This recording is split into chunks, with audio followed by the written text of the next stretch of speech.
ഇടനാഴിയിൽ ഇരുൾ വീണുടഞ്ഞതിന്നോവുമായി പതിവായി വന്നൊരു നോക്കു കണ്ടൊന്നു മിണ്ടുവാൻ ഇടനെഞ്ചു പിടഞ്ഞു നിന്നെ തിരഞ്ഞു മുഷിയവേ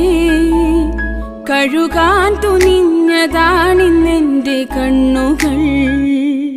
വരുമെന്ന് ചൊല്ലി ഇന്നും ആശയേകി നീ